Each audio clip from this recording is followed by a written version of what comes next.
श्रावण महीना।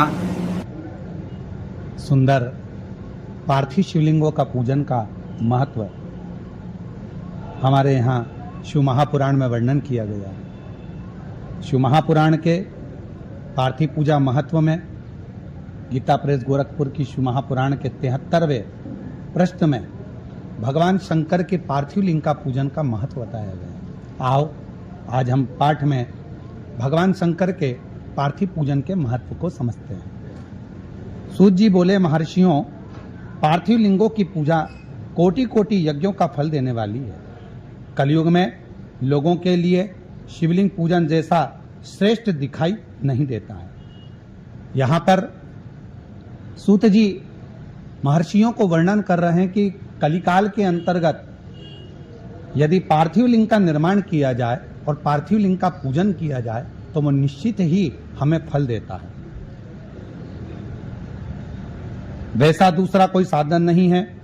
यह समस्त शास्त्रों का निश्चित सिद्धांत है। शिवलिंग भोग और मोक्ष देने वाला है।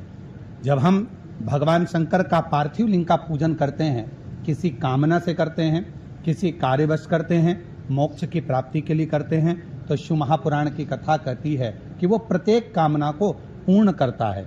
शिवलिंग का पूजन करने में चाहे स्त्रियां तथा अन्य सब लोगों का अधिकार होता है।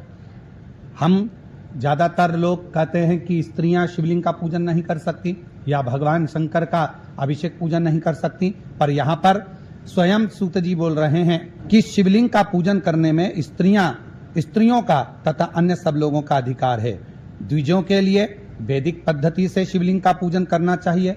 अगर ब्राह्मण शंकर भगवान का शिवलिंग का अभिषेक पूजन कर रहे हैं तो उनको वैदिक रीति से करना चाहिए, परंतु अन्य लोगों के लिए वैदिक मार्ग से पूजा करने की सम्मति नहीं है।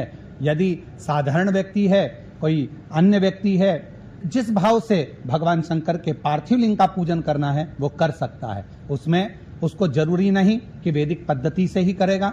वो अपने भाव से शिव जी को जल चढ़ाकर, दूध चढ़ाकर, दुर्वा चढ़ाकर, बेलपत्र चढ़ाकर किसी न किसी भाव से शिव का अभिषेक पूजन कर सकता है। श्री शिवाय नमस्तुभ्यं।